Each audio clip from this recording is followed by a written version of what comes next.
It's the Real Estate Podcast, brought to you by ANZ Home Loans for financial well-beings. Yes, it is your Real Estate Breakfast, your weekly pulse on Australia's property market with real estate intelligence for Aussie property investors and buyers.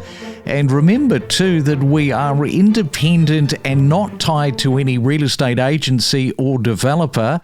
And we have that curated list of real estate companies from around Australia. So if you are looking at selling or buying, let us know. Tell us where you are in Australia. That is very important.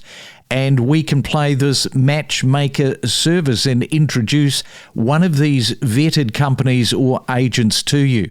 If you'd like to get in touch, our email address, myrealestatepodcast@gmail.com. Well, it is a Thursday morning. It is August the 20th. Now, if you are saving for a home deposit, we know that that is not fun at the moment. It's hard to catch a break. Everything is working against you and it is incredibly challenging.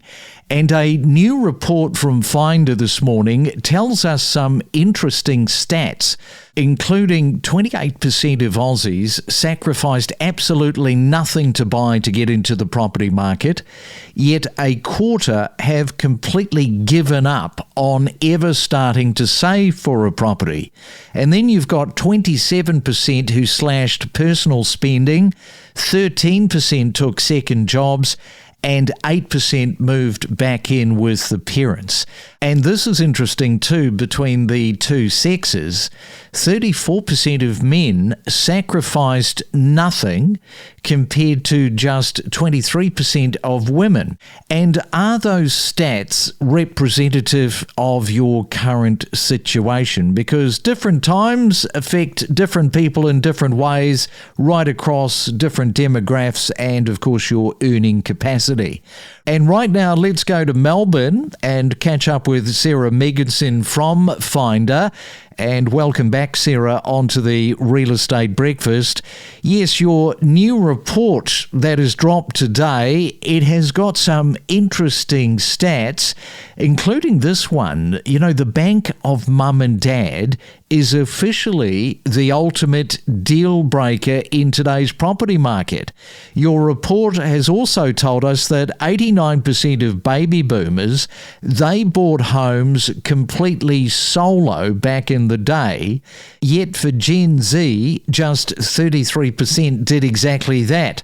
So that means that 67% needed family cash just to get the keys to the property. So that's pretty interesting stuff. It's a shocking statistic, but I wouldn't say it's totally surprising because we have seen affordability just be eroded over the last decade or so, faster than it has at any time in the past. We've been tracking the so-called Bank of Mum and Dad for quite a few years, and about 5 years ago, I think it was back in 2021, the average first home buyer said that they needed mum and dad's help to get into the property market about 1 in 10 times. So 1 out of 10 first home buyers were leaning on mum and dad.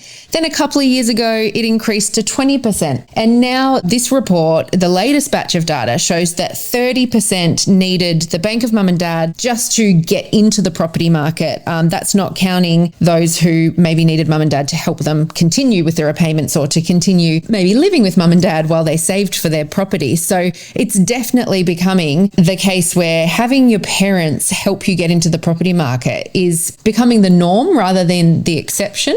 And we can't really see that trend going away anytime soon, given how big the gap is between income and housing prices at the moment. Yeah, and just having a look at the pain factor with your report, only 34% of mortgage holders are actually comfortable right now. What is happening to the rest? Well, 39% have zero room to move, while more than 1 in 4 are completely stressed out. They're barely scraping by, Sarah, on the brink of default. So that's not good news. Not at all. And I think that's been one of the biggest takeaways we've had in the last, 12 months in particular, has been just how much stress is on everyday Australians right across that middle group of what used to be considered middle class, 2 incomes, who usually had a little bit of fat in their budget. they are now really stressed and pushed to the hilt of their capacity with their budget. When we talk about mortgage stress, that's when you're spending more than 30% of your take-home pay on your mortgage. And that figure used to be maybe one in five at the most. That was the high end. 1 in 5 people were reporting that. Now in this report, we've found that 55% of mortgage holders are spending more than 30% of their take-home pay on mortgage repayments. And that, of course, doesn't include all the other costs of owning a home, the repairs and rates and maintenance and insurance. It's likely that that cohort is spending 50% of their income on keeping their home ticking along. And that's a huge risk for the country, to have over 50% of people in such a precarious financial position with their homes. And again, the trend that we've been following over the last few years is that this stress just keeps getting deeper and deeper. We are starting to see in the last couple of months a correction in property prices, and we may see some kind of heat out of property price growth, which is a benefit for those who are buying into the market. But for those who are already in and they've got sky high mortgages, they really want to see some rate relief so that they can take this pressure off their budget. Yeah, the higher interest rates, they're totally changing how we live, of course, in Australia. Your report also says that a massive 62% of Australians have drastically shifted their spending habits. In fact, 22% are slicing into basic everyday essentials just to stay ahead of the bills. And especially if you're a first home buyer, if you're in that situation, you are probably nodding along with us this morning. We are talking to Sarah from Finder. We have got more from the report coming up after this. If you're confused about the property market, don't be. Unlock and educate yourself with the latest trending analysis and interviews. It's the Real Estate Podcast, talking properties from 6 a.m. every day from every corner of the Australian real estate market. Now, here's some news. Major home builders have raised alarms over the severe drop in new housing starts. In fact, Metricon has revealed that the company's sales plummeted by 40% in certain markets last month compared to the first half of the year, and that is stoking fears that the current property slump will severely hinder home construction. That is not good news for people working in the construction industry either, nor if you are thinking right at the moment about building a new property. Let us know whether that is you and how affected you are by what is going on in the building industry right now. As always, our email address is myrealestatepodcast@gmail.com. Well, it is a Real Estate Thursday. We are talking to Sarah Megginson from Finder, and the new report has just dropped out from Finder this morning. 62% of baby boomers, here's a stat part of that report, say that interest rate hikes don't touch them because they have zero debt. Meantime, a third of Gen Y and Gen Z are actively slashing spending on food and utilities just to meet their mortgage repayments.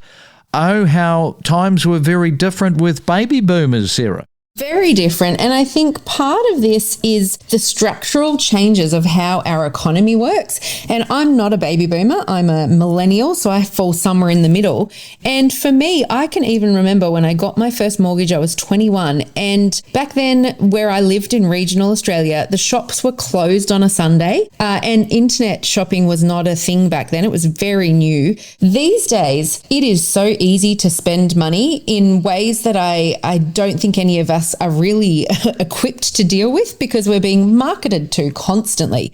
And I think if you took our current generations and put them in the same environment as baby boomers, it might have been a different story. Or if baby boomers back then had the same opportunities to spend that we have in the present life, then their situation may have been different too. And so that's why I think it is such a difficult comparison. And it's something I think about for the next generation. I've got young kids. And so I'm always trying to look for ways to help them understand delayed gratification and, how to work for things that are maybe longer term goals rather than just that instant gratification of getting something now, because I do think that feeds into this whole really structural change of how we spend and invest our money.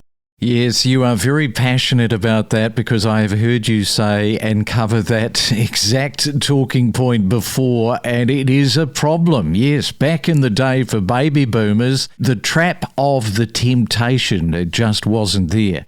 Now, another talking point from your report, mortgage prison. Well, we know that is a real thing, and from the report, it is telling us that 54% of Aussie mortgage holders are completely trapped, unable to switch to a better home loan. And only 45% can actually jump banks today while everyone else is locked in. Now, there will be people saying, why is that? Why can't people just break their loan, whatever they're in, especially if they're in a fixed situation, and go to another bank? Yeah, and so mortgage prison, for people who haven't heard that term before, is where you're stuck with your loan for some reason, meaning you don't have enough equity to refinance without paying a huge chunk of extra money in lender's mortgage insurance. Or perhaps you're stuck on a fixed rate and there's going to be a really high fee to get out of it. Or maybe your income situation has changed. You might have gone from 2 incomes to 1 income, or you've moved into a different job with a lower pay, and that's going to make your application less desirable when you try to refinance. So for that group of people, they're kind of stuck with the loan they've got now, and that can feel limiting, especially if the rate that you're paying or the loan that you've got is more expensive than what else is out there. But 9% of people said they don't know how to switch. That's the only thing stopping them, is that they've not considered it because it just seems too difficult, or they're not sure what the steps are. It's not as complicated as it has been in the past, and it's kind of a job that will take you a few hours to get all your details together, your pay slips and application details. You can save thousands of dollars a year, so it's definitely worth looking into. It's still worth calling your current bank and just seeing what they can do to help you.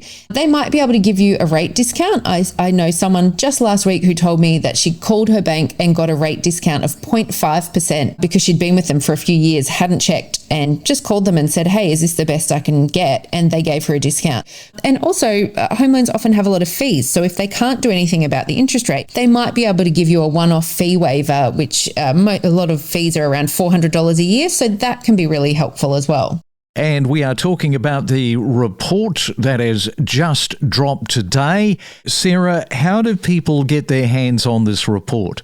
We've just released it today. It's on our website at finder.com.au.